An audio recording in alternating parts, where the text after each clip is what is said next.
우리나라 1번지, 강남, 그 중에서도 삼성역에 대한 이야기입니다. 현재 우리나라 부동산에서 가장 호재가 큰 곳 한 군데를 꼽자면 단연 삼성역입니다.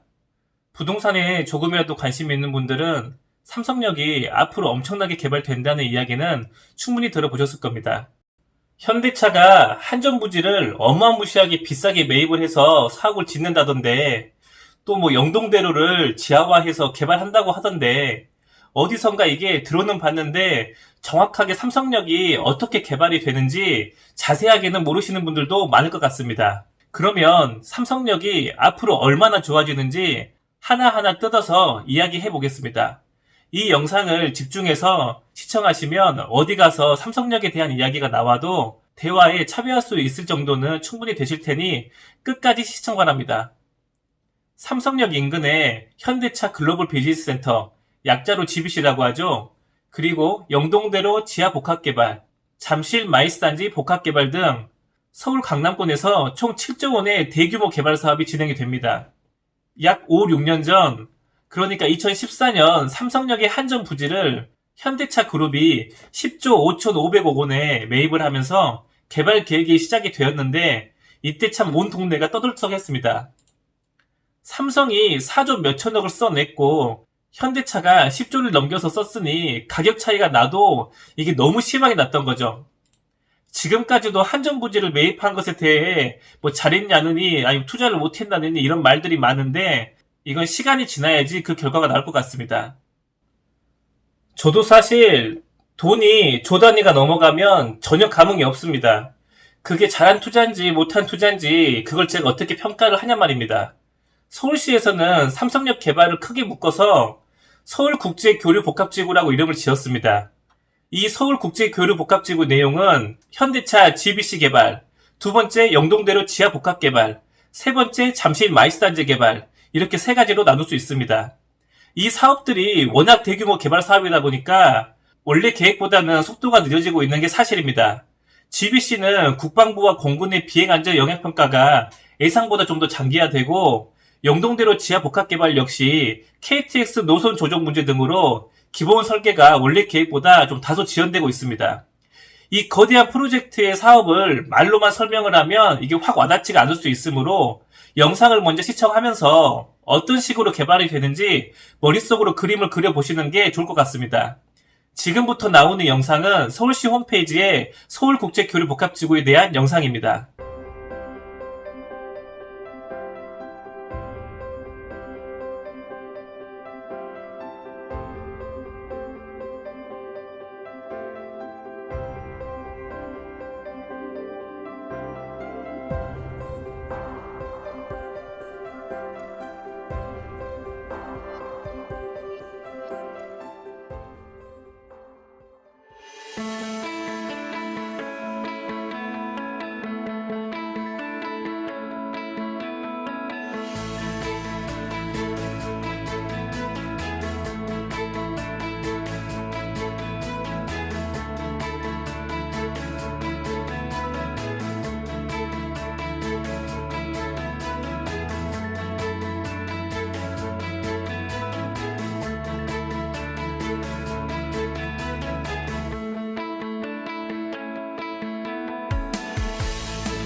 어떤가요? 눈으로 보니 좀 더 확 와닿지 않으신가요?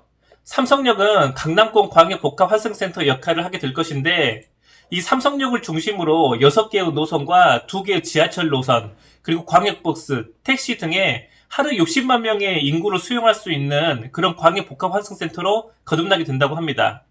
지하철 노선은 2호선 삼성역과 9호선 봉은사역이 있고 6개의 철도 노선은 추진 중이거나 계획 중에 있는데 삼성 동탄 급행철도, GTX A 노선, GTX C 노선, 위례 신사선, 남부광역 급행철도, KTX 의정부 연장 노선 이렇게 됩니다.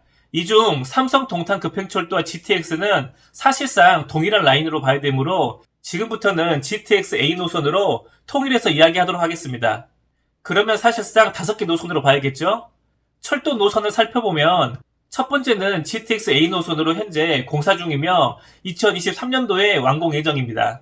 GTX A 노선은 우리나라 서울 수도권의 세로 방향의 주요 도시를 잇게 해주는 핵심 노선으로서 동탄역, 판교역, 삼성역, 서울역, 킨텍스 파주 운정을 잇는 그런 노선입니다. 두 번째는 GTX C 노선으로 아직 착공 전인데 2020년에서 2021년 사이에 착공이 들어갈 예정입니다. GTX C 노선은 수원, 과천, 삼성역, 청량리역, 창동역, 의정부, 양도 덕정으로 있는 그런 노선입니다. 세 번째는 위례 신사선으로 여러분이 잘 아시는 위례 신도시에서부터 가락시장, 송파, 삼성역을 통해 신사역까지 있는 노선입니다. 네 번째는 남북광역 급행철도로 이 노선은 아직 검토 중인 노선으로 부천 당아리에서부터 구로, 신림, 사당, 교대, 강남, 삼성, 잠실까지 있게 되는 그런 노선입니다. GTX A, B, C 노선 중에서 B 노선이 서울역과 청량리역을 통하고 삼성역은 빠져 있었기 때문에 인천, 부천 쪽에서는 다소 아쉬울 수 있었는데 이 노선이 개통이 되면 인천, 부천이 상당한 수혜를 받을 것으로 예상됩니다. 다섯 번째는 KTX 수서 의정부 연장선인데 이 노선은 아직 국토부하고 서울시 그리고 지자체인 강남구가 아직 협의가 되지 않은 상황이라 미정입니다. GBC는 글로벌 비즈니스 센터의 약자로 19년 말에 착공을 해서 2023년 준공 예정인데 현대차 그룹에서 짓는 초대형 빌딩입니다. 최고 층수 105층, 높이 569m로 층수로는 123층인 롯데월드 타워에 이어 우리나라에서 두 번째, 높이로는 우리나라에서 제일 높은 빌딩이 될 것입니다. GBC 건축이 들어가는 총 사업비가 3조 7천억 원이라고 하는데 숫자가 또 역시 이게 너무 높으니까 이게 뭐 얼마나 높은 금액인지 사실 현실적인 감이 전혀 없습니다. GBC에는 업무시설, 호텔, 컨벤션시설, 공연장 등으로 구성된다고 합니다. 현대차그룹 105층의 신사옥 1개동과 지상 35층 숙박시설, 업무시설 등의 1개동, 지상 6층에서 9층 사이에 전시 공연 컨벤션 센터 3개동으로 총 5개동으로 짓게 됩니다. 특히 105층의 현대 신사옥은 우리나라 최고 높이로 랜드마크 빌딩이 될 것입니다. 14년도에 현대차가 토지를 매입하고 벌써 5년 넘도록 사업이 늘어지고 있는 데는 인허가 문제와 국방부의 협의 문제 등이 있는데 최근 국방부에서 요구한 비행안전 및 전파 영향이라는 문제를 현대차에서 약 1,000억 원이라는 비용을 들여서 풀어냈고 올해 2019년 내에 서울시 건축허가 심의를 마무리하고 내년 4월에 본공사 착공을 계획 중이라고 합니다. 기사를 검색을 해보면 대부분 2023년 준공 예정이라고 나와 있는데 잠실의 롯데월드타워가 착공부터 준공까지 한 5년에서 6년 정도 시간이 걸렸는데 제 개인적인 생각으로는 내년 2020년에 착공을 시작한다고 해도 한 5, 6년 정도 걸린다고 하면 완공까지는 2025년에서 2026년 사이가 되지 않을까 예상해 봅니다. GBC는 롯데월드타워와 많이 비교가 되는데 롯데월드타워의 외관이 뾰족한 것에 비해서 GBC는 외관이 사각형 모양으로 올라간 걸 볼 수 있습니다. 이건 롯데월드타워는 호텔과 아파트가 포함이 되어서 실내와 창의 거리가 좁아져야 되기 때문에 위층이 뾰족한 형태를 띈다고 합니다.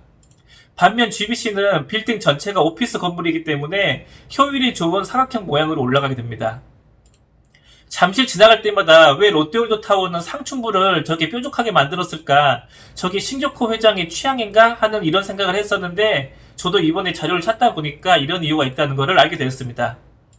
삼성역에서 봉은사역까지 630m, 지하 6층, 연면적 16만 제곱미터의 규모인데 이 연면적 16만 제곱미터라고만 하면 사실 좀 감이 잘 안 오죠? 잠실 야구장의 30배에 달하는 면적이라고 합니다. 여기에 상업시설로 구성된 거대 지하도시를 만들게 되는데 삼성역 코엑스와 현대차 GBC 사이에 현재의 영동대로가 공원으로 바뀌게 되고 그 지하에 거대한 지하도시가 형성이 되는 겁니다. 지하 1층은 버스, 택시 정류장, 지하 2층과 지하 3층은 공공상업시설, 지하 4층은 통합대합실, 지하 5층은 광역철도인 GTX 노선, 지하 6층은 위례 신사선으로 구성된다고 합니다. 서울시에서 제공된 영상이 있으니 한번 감상을 해보겠습니다.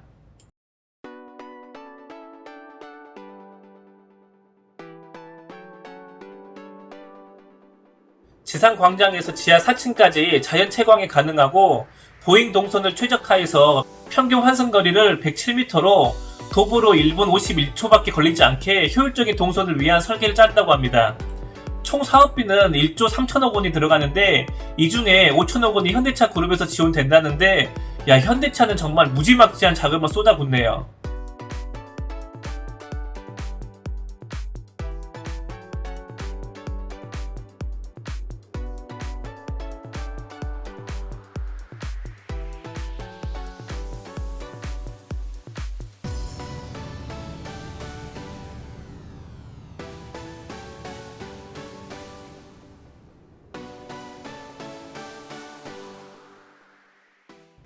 잠실 마이스 단지는 코엑스와 연계해서 대형 국제회의 등을 유치할 예정으로 잠실 운동장 일대 면적 33만 제곱미터 70층 높이의 마이스 스포츠 복합단지로 개발이 됩니다. 마이스가 뭐지? 하시는 분들도 계실 텐데 마이스는 미팅, 인셉티브 트립, 컨벤션, 엑시비션의 약자로 기업회의, 포상관광, 컨벤션, 전시박람회와 이벤트 등의 영문 앞글자를 딴 약자입니다. 여기에는 전시 컨벤션 시설, 뉴트레이드 타워, 야구장, 특급 호텔, 비즈니스 호텔, 상업시설, 업무시설 등으로 구성이 될 예정인데 약 5년 전에 박원순 시장이 개발 계획을 발표했었습니다. 이후 한국무역협회 컨소시엄이 총 사업비 2조 5천억 원의 민간투자 사업 제안서를 서울시에 제출하면서 사업 윤곽이 드러나게 되었습니다. 잠실 마이스 단지는 코엑스와 연계해서 대형 국제회의 등을 유치할 예정으로 잠실 운동장 일대 12만 제곱미터의 70층 높이 마이스 스포츠 복합단지를 만들어서 서울시에 기부 체납하는 대신에 50년간의 운영 수익을 갖게 되는 그런 방식으로 진행이 됩니다. 최초 사업 제안자인 한국무역협회와 서울시에 따르면 잠실 마이스 단지 개발에 따른 예상 고용 창출 효과는 5만여 명이고 파생되는 경제 효과는 30조 원 규모로 추산이 된다고 합니다. 이 무역 컨소시엄에는 무역을 비롯해서 대우건설, 대림건설, GS건설, 포스코건설, SK건설 등 한 17개 기업이 참여하고 있는데 20년 말에 있을 우선 협상 대상자 선정 시 3%의 가산점을 받게 되어서 시행사 선정 시에 유리하다고 합니다. 이렇게 삼성역 개발의 세 가지를 모두 살펴보았습니다. 현재도 삼성역 인근에는 많은 회사들이 들어와 있는데 GBC, 영동대로 복합환승센터, 잠실 마이스 단지 개발이 완료가 되면 최소 10만 개 이상의 일자리가 추가로 창출될 것으로 보이는데 일반적인 일자리보다 평균 이상의 아주 양질의 일자리가 생성이 되니 이 경제적인 파급력이 어마어마할 것입니다. 삼성역 인근에 부동산 가격이 뛸 것은 누구나 쉽게 예측할 수 있겠습니다. 부동산 가격에 대해서 이야기를 하면 거품 물면서 악플다는 사람들도 있는데 부동산이 부정적인 사람들은 안 사면 되는 거고 긍정적으로 바라보는 사람들은 자기 능력껏 사면 되는 거 아니겠습니까? 저는 앞으로 5년 뒤, 10년 뒤에 삼성역이 어마어마하게 발전할 것이라는 것을 알기 때문에 강남에 건물이나 사옥을 사야 하시는 분들은 꼭 삼성역을 일본으로 염두를 해 두시고 집을 사려는 사람들도 삼성역과 인접한 지역을 일본으로 생각을 하시면 좋을 것 같습니다. 물론 이미 금액이 많이 올라서 상당한 부담이 있는 것도 사실이고 그래서 이게 현재 너무 가격이 오바된 게 아닌가 이렇게 묻는 분들도 많이 계시는데 삼성역이 앞으로 우리나라 일본지가 될 자리입니다. 그 말은 가격에 상한선이 없습니다. 우리나라 부자들 그리고 세계 각국의 부자들이 지불하는 가격이 곧 시세가 될 것입니다.